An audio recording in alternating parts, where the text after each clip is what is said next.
ನಮ್ಮ Anekal AP school ನ management change ಆಗಿದೆ ಅಂತ ಗೊತ್ತಾಯ್ತು. ನಾನು ಸ್ಕೂಲ್ ಒಳಗೆ ಹೋಗಿ ಸುಮಾರು ವರ್ಷ ಆಗಿದೆ. ಬನ್ನಿ ಇವತ್ತು ನಾನು ಓದಿರೋ ಸ್ಕೂಲ್ ಒಳಗೆ ಕರ್ಕೊಂಡು ಹೋಗ್ತೀನಿ. ನನ್ ಮೆಮೊರಿ ಶೇರ್ ಮಾಡೋದ್ರ ಜೊತೆಗೆ ಇವಾಗ ಬಂದಿರೋ ಹೊಸ ಮ್ಯಾನೇಜ್ಮೆಂಟ್ ಏನೇನ್ ಚೇಂಜಸ್ ತಂದಿದೆ ಅಂತಾನು ನೋಡೋಣ.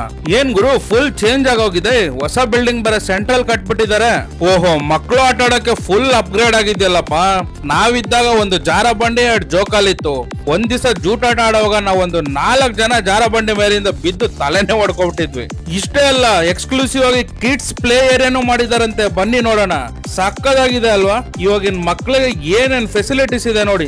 ಇನ್ನು ಹೊಸದಾಗಿ ಮಾಡಿರೋ ಕಂಪ್ಯೂಟರ್ ಕ್ಲಾಸ್ ಹೇಗಿದೆ ನೋಡಿ. ಸೀರಿಯಸ್ಲಿ ಸಾಫ್ಟ್ವೇರ್ ಕಂಪನಿಲಿ ಇದ್ದಂಗೆ ಇದೆ. ನಾವಿದ್ದವಾಗ ಒಂದೇ ಒಂದು ಕಂಪ್ಯೂಟರ್ ಇದ್ದಿದ್ದು ಗುರು. ಇನ್ನು ಕ್ಲಾಸ್ ರೂಮ್ಸ್ ಬಿಲ್ಡಿಂಗ್ ಎಲ್ಲ ರಿಪೇರ್ ಮಾಡಿಸ್ತಾ ರೀಪೇಂಟಿಂಗ್ ಮಾಡಿಸ್ತಿದ್ದಾರೆ. ಇಷ್ಟು ವರ್ಷದಿಂದ ಇದ್ದಿದ್ದ ಬೆಂಚಸ್ ಎಲ್ಲ ತೆಗೆದು ಹೊಸ ಬೆಂಚಸ್ ನ ರಿಪ್ಲೇಸ್ ಮಾಡಿದ್ದಾರೆ. ನೆಕ್ಸ್ಟ್ ಅಕಾಡೆಮಿಕ್ ಇಯರ್ಸ್ ಗೆ ಅಡ್ಮಿಷನ್ಸ್ ಆಲ್ರೆಡಿ ಸ್ಟಾರ್ಟ್ ಆಗಿದೆ. ಅದರಲ್ಲಿ ಕ್ರೇಜಿ ಥಿಂಗ್ ಏನು ಗೊತ್ತಾ, ಫೀಸ್ ಕಟ್ಟೋಕೆ 0 interest no cost EMI option ಸಹ ಇದೆ.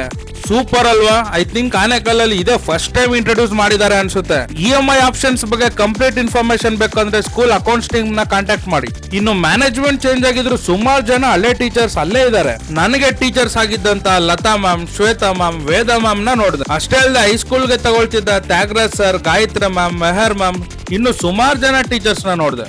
ನಿಮ್ ಫೇವರೆಟ್ ಟೀಚರ್ ಯಾರಾಗಿದ್ರು ಅಂತ ಕಮೆಂಟ್ ಮಾಡಿ.